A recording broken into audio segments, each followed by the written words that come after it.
Good afternoon, everyone, and thank you so much for joining us today. Again, thank you so much to the team at Cell Agri for organising this summit specifically for the Asia Pacific region. I'm sure many of the audience members here would agree with me when I say it's nice to finally have a Cell Ag conference that's specifically accommodating for our time zones here in APAC. So as Ahmed said, I'm Bianca Lê, and today I'm moderating this session from Naarm, or you may be more familiar with it as Melbourne, which is the land of our Aboriginal peoples, the Wurundjeri and Boonwurrung peoples of the Kulin Nation. Now, we all know that the cultivated meat industry is accelerating at a mind-boggling rate. Companies at the leading edge of the industry are moving from initially bench scale research to now manufacturing cultivated meat at pilot scale. This is a really, really interesting time to be in the space because this bench to pilot scale stage is a crucial step to assess the economic viability of industrial scale production. That is producing millions and millions of tons of beef, pork, chicken, and seafood products via cellular agriculture. And as with any new technology, the cell ag ecosystem as a whole needs two things in order for the individual companies to effectively scale. That is collaboration and the emergence of specialized companies, the B2B companies. And fortunately, we have an incredible panel of founders who are the experts in these areas. We have Vinayaka Srinivas from Gaia Foods in Singapore, Nick Beaumont from Heros in Australia, Hanry Yu from Ants Innovate in Singapore, and finally Viknish Krishnan-Kutty from Cellivate Technologies in Singapore. I'll start off by getting each of these panelists to spend about 3 minutes each introducing themselves, their companies, and very briefly just touching on how they contribute to the scaling of cultivated meat productions. So we'll start off with Vin. Thanks, Vin. Thanks, Bianca. Hi, everyone. I'm Vin. I'm the founder and CEO of Gaia Foods. We are a Singapore-based cultivated red meat company, and our main aim is to produce cultured meat for the likes of Asian consumers, because most of the companies that are working on cultured meat are focused on producing burger patties and mincemeat, mainly for the Western diet. But when you look into Asian consumers, they are more prone to eating things like pork belly or steak or structured meat products. And that's where we see a huge opportunity. And that's why we are being in Singapore gives us a unique advantage for us, because Singapore is a melting pot of Asia, where we have culinaries and people from different parts of Asia. Along with them, they also bring their food cultures, which is absolutely important when we are designing the product from the ground up. So that kind of advantage being in Singapore is absolutely necessary. And we are developing products for catering to these kind of consumers. Our product is going to be beef and pork structured meats, and our launch market will be in Singapore, mainly because of the research advantage we have, and also government's friendliness towards launching this kind of product. With this, we already have seen Just Meat becoming the first in the world to get the approval for selling their product in the world. And this has set a precedence across the world for using some kind of a template that Singapore used to approve the products. And we are very fortunate to have a very pro-business friendly government in Singapore, and that's why we are based in Singapore. And when it comes to our company, we are founded by two researchers who have over 20+ years experience in tissue and cell engineering approaches. And we are using this knowledge from our previous experience to bring into food industry. And we are very confident about the product that we're going to develop in the future. And we are pretty confident about our launching our product in the market in next 2 to 3 years. And I'm happy to answer any questions in the coming discussion. Thanks for your time. Brilliant. Thanks so much, Vin. Really great summary of the brilliant work that you're doing. Next, we have Nick. Thanks, Nick. Thanks, Bianca. So I'm Nick. Our company is Heros, and we're based in Brisbane. We're focused on developing media, specifically the growth factors for growing muscle cells. our technology is probably distinguished because we're not using genetic engineering to make recombinant proteins. So meat that's been made using Huros growth factors can be said to be totally GM-free at all stages of manufacture. We've been demonstrating our technology works with not only mammalian muscle cells, but also bird muscle cells. So it's got a broad specificity, and hopefully we can work with other companies who are developing those cell lines for commercial manufacture. We also don't use hormones or any animal products or antibiotics in our medium at the moment, and we're looking to scale it up so that we can come up with a reasonable price. I hope that gives you an idea of what we do. Thank you. Great, thank you so much, Nick. Next we have Hanry.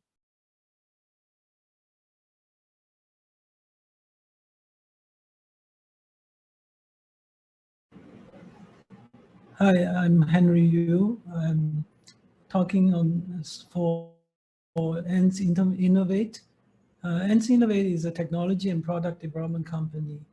The purpose is to recreate the complete meat eating experience in alternative protein industry, which means to control the appearance, flavor, texture, and mouthfeel, and eventually nutrition. So we have been developing cell lines, have biomaterials scaffold for meat cut. We have turned the scaffold materials into products with meaty texture and no aftertaste. So we are currently working to drastically reduce the cost of cell-based meat production, which with very innovative and disruptive technologies. We are establishing SOP for supply chain and production. So we are very small, and we very carefully select stakeholders and partners to work together. We provide solutions for food industry. It's a A-star spin-off company. I'm a professor in the National University of Singapore, an A-star. And I'm also heading a program since MIT research entity in Singapore. Excellent, thanks so much, Hanry. And finally, we have Viknish. Thank you, Bianca. Good morning, good afternoon, good evening, depending on where you're from. A pleasure to be here on this panel. My name is Viknish, and I'm the founder and CEO of Cellivate Technologies. So Cellivate Technologies, the base technology itself for Cellivate started a few years ago at A-Star, actually, where I was working on a project where we wanted to create a device on a dish that can measure sensation, and we were using stem cells to do this. But we were not able to have the cells cultured long enough for the duration of the experiment. So we started with embryonic stem cell, and we're differentiating them into different lineages. But for the purpose of that experiment, we were not able to have the cells adhere long enough for the duration. So we tried whatever was commercially available, it didn't work. And so we started looking at other options. So one of these options was to collaborate with a nanotech institute where we developed a thin film nanotech coating that allowed the cells to actually adhere better and accelerate their growth by many folds. So after we finished that project, we got the paper published. We were left with this powerful technology that we knew was bigger than the publication itself. So one thing led to another. And it was around this time that the whole clean meat buzz started to grow. And we saw that there was a gap there that we could fill. And that's how Cellivate Technologies was born. So we started with a 2D platform to have cells adhere better and accelerate their growth. But now, just a few days ago, actually, we have translated this to the bioreactor platform where we were able to accelerate growth and actually have cells grow in a 3-dimensional self-assembled manner using our technology. So I'm happy to be here, happy to be part of this panel. I'm especially honored to be part of this panel because Prof. Hanry Yu was my professor when I was a student. So it's an honor for me to be here with him. Thank you. That's so great to hear. Thanks for sharing that, Vic. And congratulations on that very exciting news. So thank you so much for that summary, everyone. It's really good to see your diverse skill set and the different business models that you're using to make cultivated meat hit the market sooner. I'm going to start off with a bit of a difficult question. I'm curious to know, what are some of the biggest challenges you think that the entire field is currently facing when it comes to transitioning from the bench to pilot scale production? And as a follow-up question, what are some of the barriers that your particular company is facing in terms of trying to scale your particular products and technologies?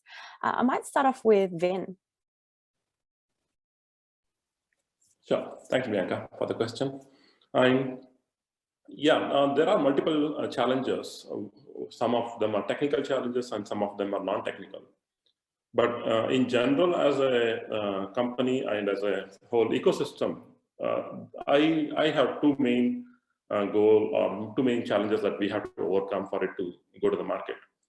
Yes, all the technical things will be taken care eventually, but cost of producing meat has to be addressed at the earliest stage as soon as possible.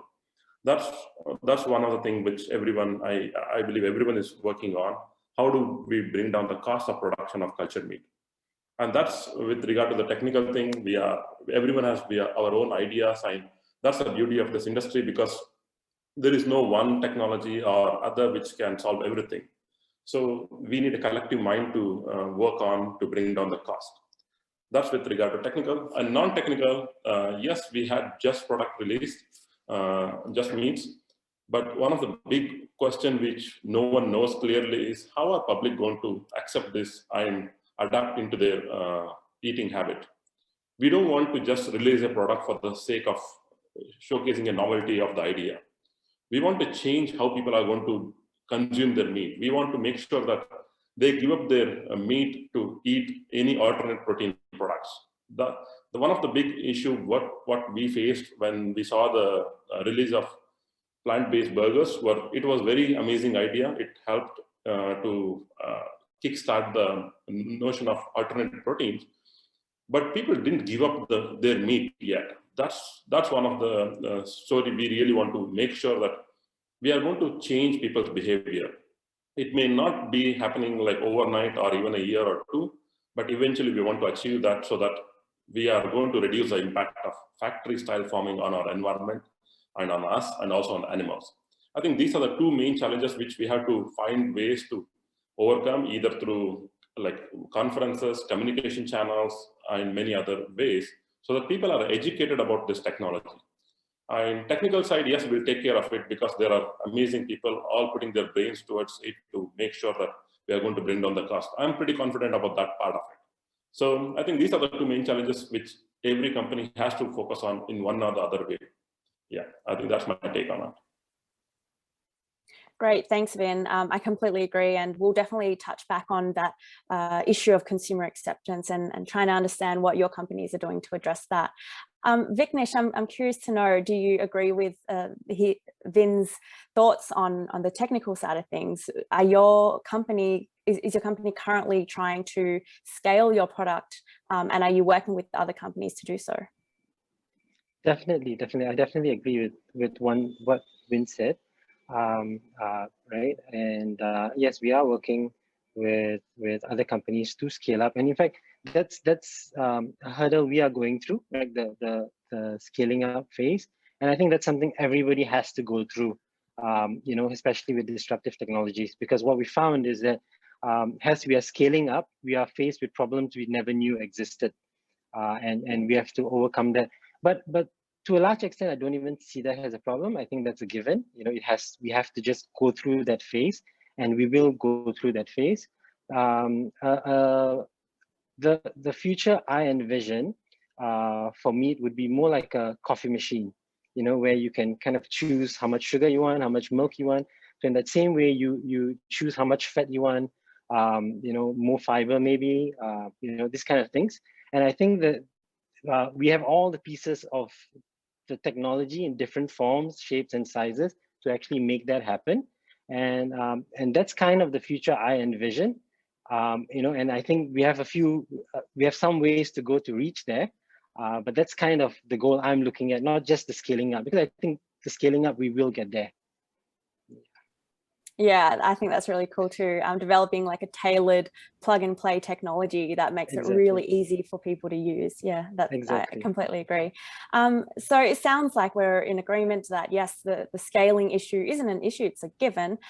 So Nick, out of curiosity, what do you think companies have to do to accelerate the development and progress of this scalability issue? I think we've got to work together. There are probably 5 significant technical challenges that are facing the sector in terms of developing the right cell lines, developing the right media and growth factors for that, developing a scaffold and the bioreactor technology, and then food manufacturing from the resulting mass of cells. And really, it's great if you can make progress in any of these areas, but for the sector to progress, for us to scale up, they all have to be achieved. And so at the moment, it can be slightly frustrating. If you're making progress in one of these areas, you might feel like you're waiting for, the demand to scale up, because it's only when that demand scales up that we can see the reductions in price and cost. Yes, absolutely. Addressing both the supply and demand side of the equation is necessary. Hanry, did you have any additional thoughts on how to solve this issue, and are there any particular challenges that your company is facing? Yes, like what Viknish has mentioned about the more personalized vision, which it's linked to another concept, which is scaling out, as in the programs that I'm co-leading in the Singapore MIT Alliance for Research Technology. It's actually for personalized medicine. So it's building smaller reactors for cell therapy manufacturing. So in fact, this concept of scaling out is to duplicate many of these miniature reactors for various purposes. So such scaling out concept is quite fitting to the ideas of personalized or more precision or localized production of cells. So this is a concept which often people ignore or forget.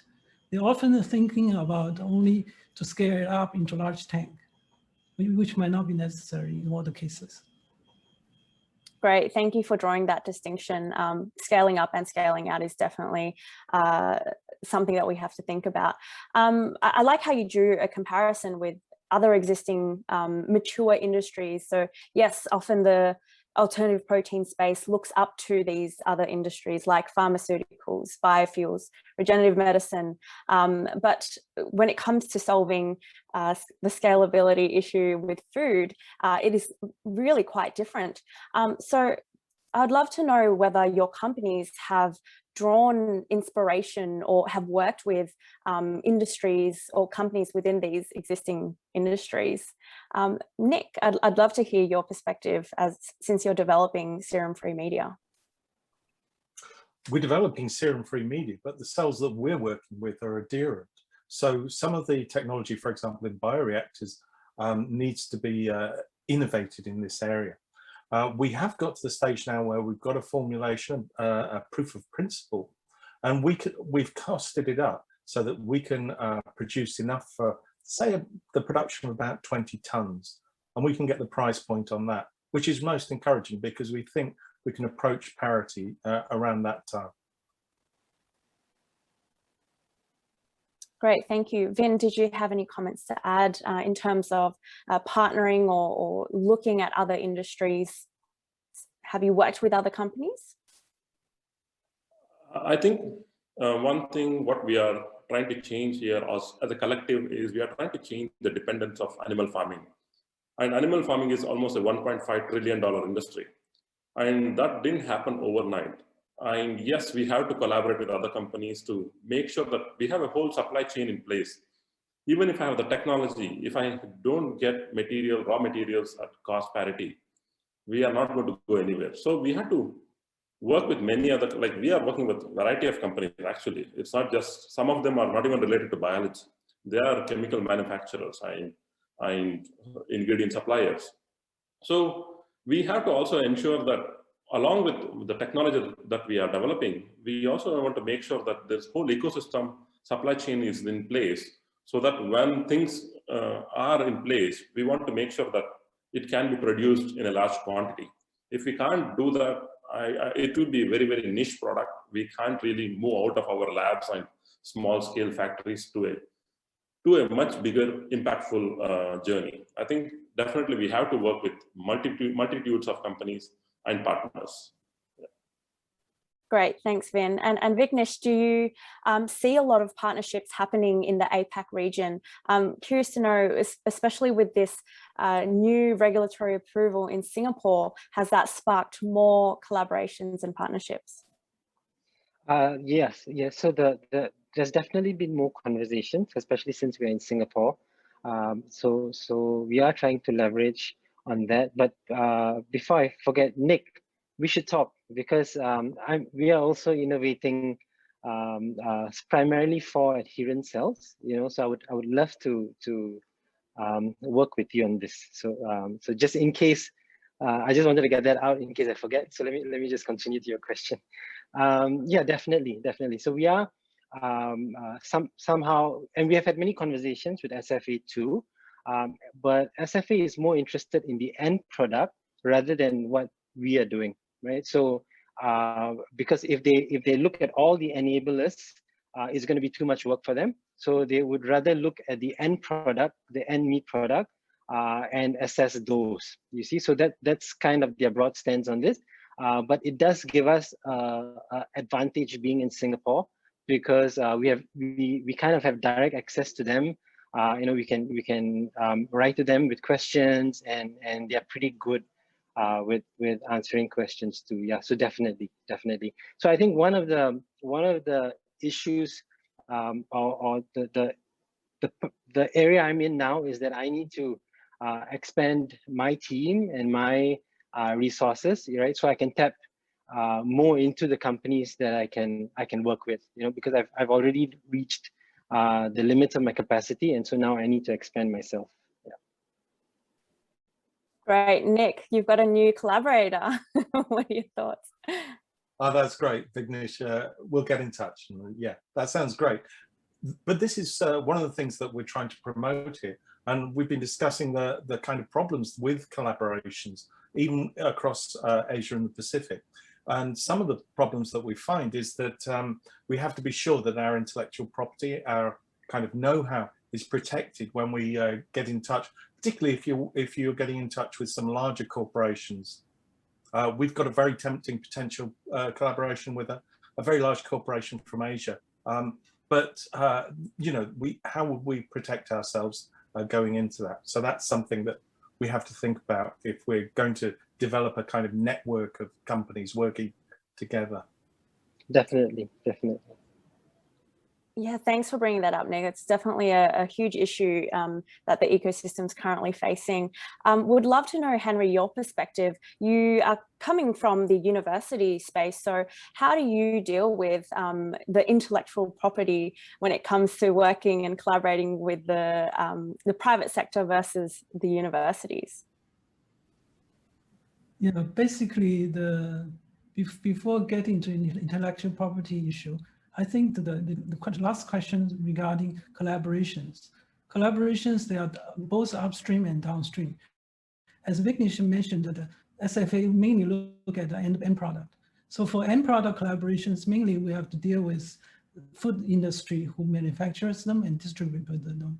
So this kind of downstream people collaboration is much easier in terms of sharing the intellectual properties, because you just file patents, you protect it, establish SOPs and do certain things, and then you through contract you can more or less protect. But for dealing with the more upstream side of collaborations, for example, like dealing with Nick's company, or dealing with a microcarrier company, or dealing with certain bioreactor companies, it's a little bit more tricky because they care about intellectual property as much as we do. So those issues is a little bit more tricky. And in terms of the in relationship with public and private, and that's also a tricky issue. But basically, in terms of ANTS Innovate, what we do is that we rely upon the fundamental research or technology development, more or less, done in the public sectors, because bulk of the research has been supported with public funding, and it will continue to grow in these areas. And the translation of the technology into product is mainly going to be done in the company. So therefore, companies try to have something which immediately provides solutions to the industry. So that's how it's try to differentiate between the role of each parties. Obviously, a lot of care has to be taken care of in terms of conflict of interest, data protections, and all these other things. They all involving corporate governance issues, which it was very helpful that I had several startup. I was involved in several listed companies, and such corporate governance issue becomes very, very important. Thanks, Hanry. I want to throw this question out to the whole group. Who do you think should be responsible for solving some of these really tricky IP issues? A lot of the startups are quite small, and as Viknish said, you know, you're often spread really thin at the start of your journey as a startup. So is there a need for an industry body, a nonprofit, or a third party to help these companies work together?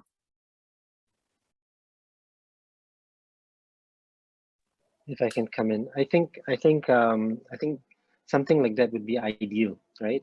Some kind of a non-biased entity, right? That kind of puts the governance down, puts the restrictions down, so the startups can actually feel safe to work with each other, knowing that their data, their IP is protected. You know, so if we could have a system like that in place, I think there'll be more sharing within the community, which would help accelerate the whole field a lot faster. Yes, following on from that, I agree. It's slightly difficult around the Pacific and in Asia because there are so many countries around. And so you have to think about which jurisdiction is going to legislate about your particular legal agreement. So it would be very helpful if, for example, someone like GFI came along and helped to kind of like streamline this process. I know, for example, they've started an initiative where they're having a pooled purchasing agreement for growth media and growth factors, and maybe that could be the model for a kind of future development. Great. Hopefully someone from GFI APAC is in the audience and is listening. Vin, did you have thoughts on how we can help address this issue? I think one of the things, being in Singapore, what we took for, even though we are a private entity, we are not a spin-off or anything, but we do still now heavily rely on universities and A-star facilities. We can't afford to have all the resources in-house. Like as example, just for example, some of the instrument can go anywhere from few $100,000 to few $1 million. No company as a startup, we can't afford to do such investment in any one or two individual components. So we do heavily rely on government entities for us to get access to these instruments and places. And on top of that, if we really want to go one step further, there is also another option for us to go and tap into universities where we can get the research service done. We don't really have to share too much of IP with them, but let's say we want to try specific concept in our brain, but we don't have the capacity. We still can tap into universities and institutes of higher learning in most countries.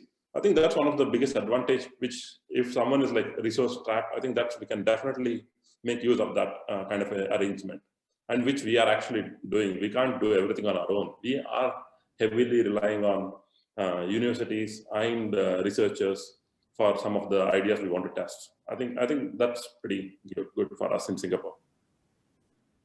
And just to comment that both universities and also A-Star have been very good in terms of supporting private companies or spin-off or not spin-off. So usually key technology can be licensed from this research entities with pretty good terms and flexible terms.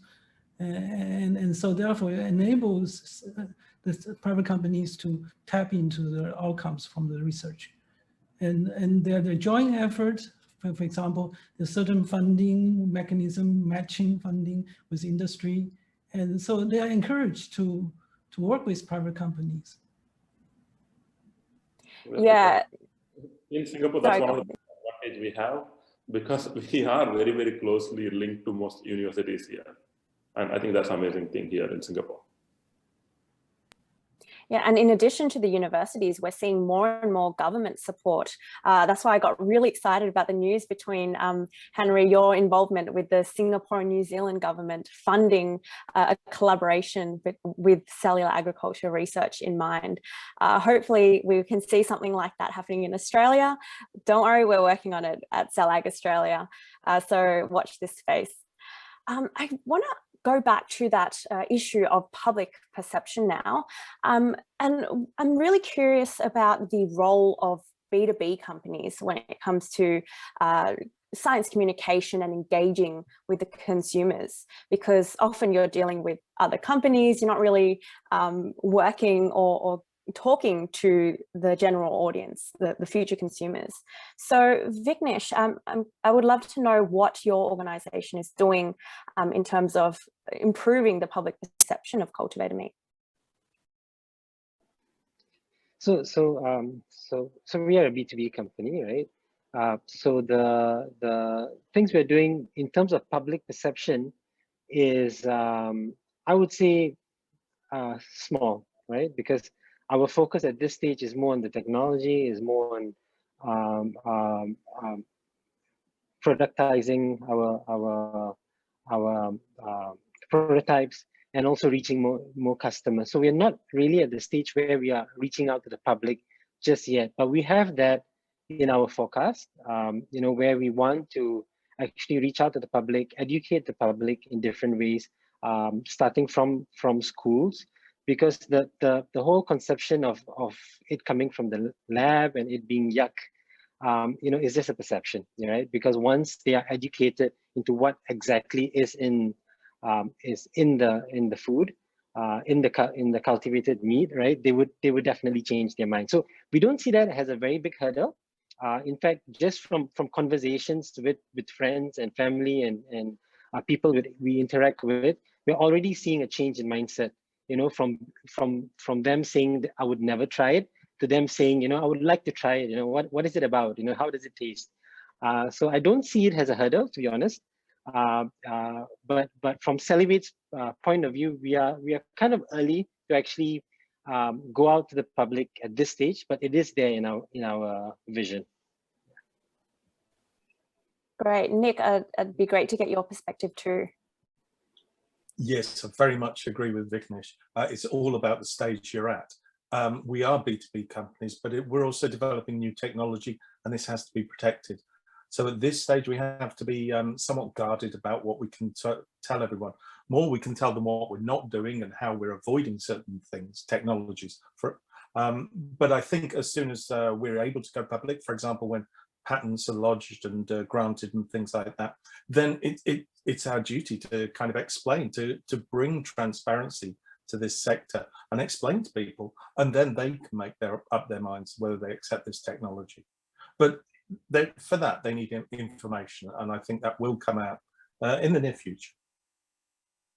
Great, thanks for your insights, Nick. We have a comment from the audience that says, Monsanto was a B2B company. Look at the issues they had to deal with. So I completely agree that B2B companies definitely have a responsibility for this science communication and consumer engagement. However, it is dependent on the stage that the startup is at.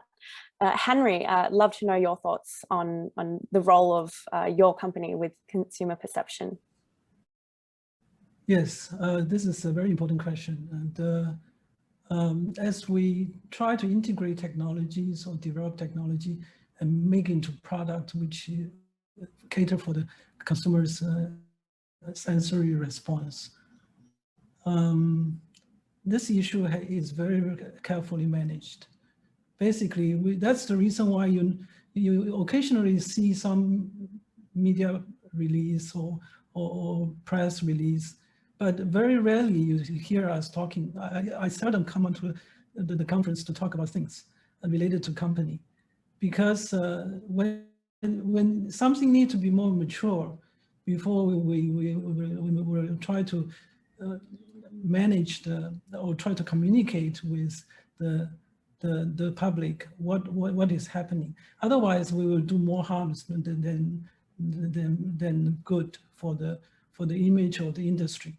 So that has to be very carefully managed. But once we have certain things, I really like this the way that Apple computers have been managing the public perception in many ways. They don't announce the latest technology they developed. They don't announce the most updated versions of the prototypes they have developed. They solve all the bugs first, at least trying to do that before they try to go to the public. So it's always an outdated version in terms of technology development before they go to the public when it's ready. So that's the reason why I've been hiding, actually, away from the press, away from many things. So this is a rare opportunity for me to appear here. We are very privileged to have you on the panel. Thank you, Hanry. Vin, I would love to hear your thoughts on this too. Do you see, like Hanry mentioned, some parallels that we can draw from other industries, and what is Gaia Foods doing to talk to the future consumers of cultivated meat? I think this is one of the important hurdle we all have to face, because as someone mentioned, Monsanto case, it's exactly, Monsanto thought like we developed the technology and it's not our duty to educate people what is the technology. And now we see the effects of GM and non-GM debate, which is bigger than climate issue. So if you have seen a recent news, a company in Israel, they have created a kitchen or a restaurant right next to the production facility. This, you can see the things happening in the background when you're eating it. And this gives us so much comfort for people, like whatever you talked about, lab grown, Frankenstein, whatever meat labels you gave, nothing is happening here. It looks like some steel reactors growing, and I'm just eating some product from that. And those are the kind of things, tangible things, which makes people more comfortable with knowing the technology. And unfortunately, we don't have that kind of a facility for us to run a restaurants in the background of our bioreactor facility. But what we are doing is we are inviting people all the time to our labs. It's not just the investors who come to our lab. Media people come in, school kids come in. And if you have talked to us or me at least 6 months to 1 year ago, you couldn't even understand what I'm talking about, because most of them were very technical. I'm like, stem cells are grown using growth factors and all these kind of things. Some of the school kids were the one who told me, like, can you tell in a much simpler manner? And they gave me pointers to, like, this may be much easier without changing the meaning of my core technology. We changed the tone of our technology, which helped us a lot. I think that kind of engagement with public and also giving them exposure to the technology, we bring in people to the lab all the time. And just because we show culture media doesn't mean they can decode anything and take away secrets from our company.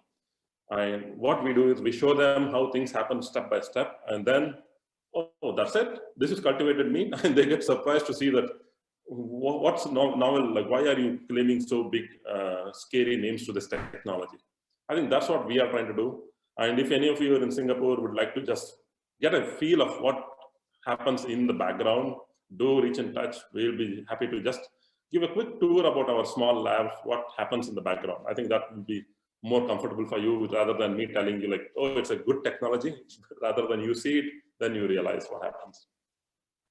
Great, thanks, Vin. So that restaurant you're referring to was Super Meat in Israel, and the restaurant is called The Chicken. Very interesting work that they're doing with public engagement. Very interesting approach. Thank you, everyone. I want to finish this panel with a final question for all of you. I'd love for you to imagine what the future supply chain will look like in the cultivated meat industry. What does it look like, and what kind of role does your company play in it? Start off with Viknish.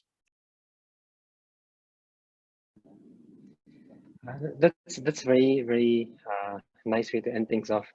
So like I mentioned earlier, the vision we have is like a coffee machine, right? So where you can really tailor the kind of meat you want, you know, in terms of nutrition, in terms of taste, in terms of texture. And what we are doing is that we are trying to grow different cell types that make up meat as we know it, meaning meat from the slaughter, in a scalable fashion, right? So because this, in order to make this mainstream, to make this commercial, it has to be scalable. And so that's what we are doing, but we want to have it in a modular as well as a scalable way, because like I mentioned, the vision we have is the coffee machine, right? So that's the role we are playing, where we break everything down into their core parts, such that they can come together in a scalable way. That's a really elegant analogy. Thanks, Viknish. Really easy to imagine and very excited for the work that you're doing. Nick, what would you like Heuros to be known for, and what kind of role does Heuros play in the future supply chain? Well, as we were saying, our distinct approach is not to use genetic engineering to make recombinant proteins. So manufacturers can make meat without using any genetic engineering, genetic modifications. So we'd like the industry, the sector, to take this on board, and they can use it as an option. So I think a lot of people tend to look at this as a single monolithic sort of technology, but actually there will be very different approaches. So we're taking that focus, and I hope that people will at least take that option if they like it. Great, thanks, Nick. Hanry, I know we don't know too much about Ants Innovate, but where do you want Ants Innovate to be in the future supply chain of cultivated meat? Well, it's an enabler. It's an industry enabler.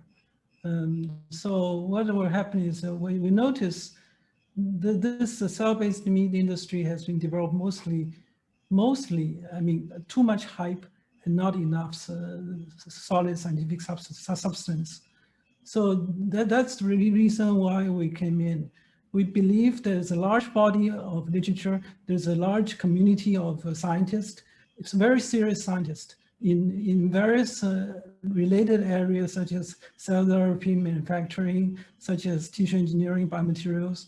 And these people have been working for biomedical application using cell models for decades.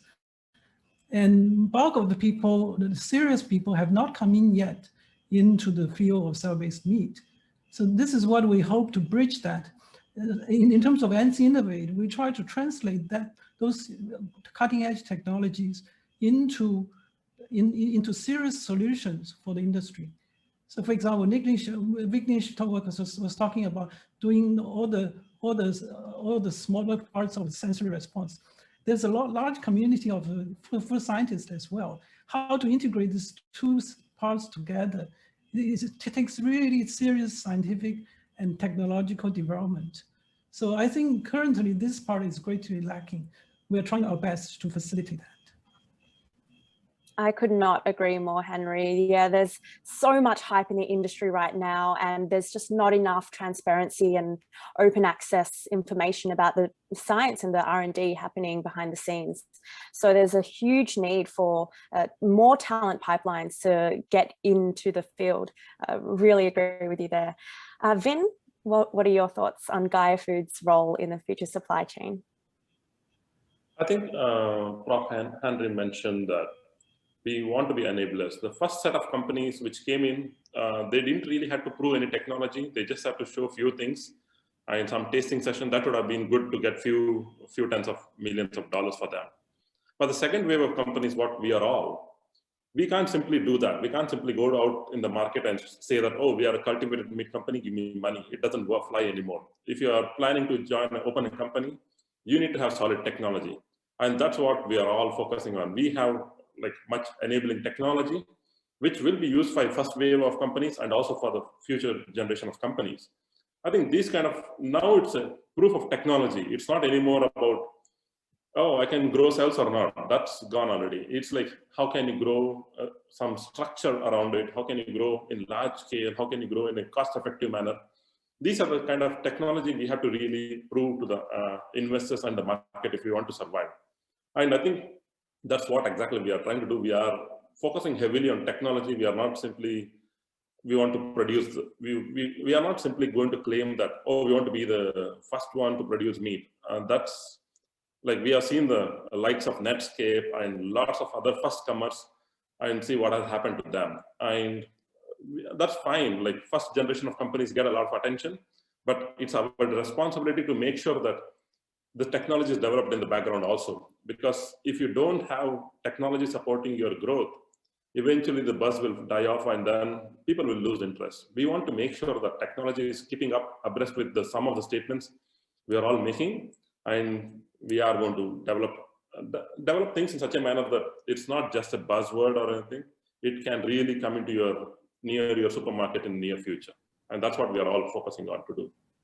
And Bianca, your comments about science communication is very important too. That is when the papers need to be published in serious journals. I mean, we look at many of the journals published on cell-based meat. They are so short, they are so conceptual, with very preliminary data, not enough substance. I mean, cannot stand up to scrutiny to serious scientific investigation and queries. So this kind of thing, so that's the reason why I'm overseeing a special issue in the top journal called Biomaterials. So we have a special issue called Biomaterials for Future Food, which is still open for accepting papers. We got quite a bit of response. And I'm hoping through this kind of efforts, we can continue to provide top venues of publishing serious scientific articles in the space. Brilliant. Thank you for that call to action, Hanry. For anyone in the audience who wants to publish their research in a top journal, please reach out to Hanry. I'm really looking forward to reading that special edition. I'm just going to move very quickly to an audience question. This is directed to the B2B companies, so Viknish and Nick. Are your company's tech feasible for multiple species, so land animals as well as seafood?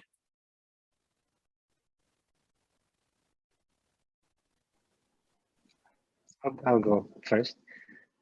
Yes, definitely. In fact, we are already working with other species and other companies that are not really interested in food, but they've seen that the technology has helped them increase their yield and has brought their production costs down. And so we are actually, in fact, our first customers are not in the food space, right? So because this is cell culture technology, and cell culture is used by a diverse industries. So yeah, so the short answer to the question is yes. Yeah. And it's a yes here as well. We've identified a signaling pathway that's involved in the growth and repair of muscle. And this pathway is conserved in vertebrates, across vertebrates. So yes, we're kind of, we're trying to push the range, see how broad the range is. But certainly, as I say, so far, mammalian and bird muscle respond to our growth factor. So we've got reason to hope that fish will as well. Excellent. Thank you so much, Viknish and Nick. Thank you, everyone, for your time. Really appreciate it. I could have spent a whole nother hour picking each of your brains. Love the work that you're all doing. And as Vin said, we want to move from buzzword and hype to actual products. And the four of you are making that happen. So thank you very much.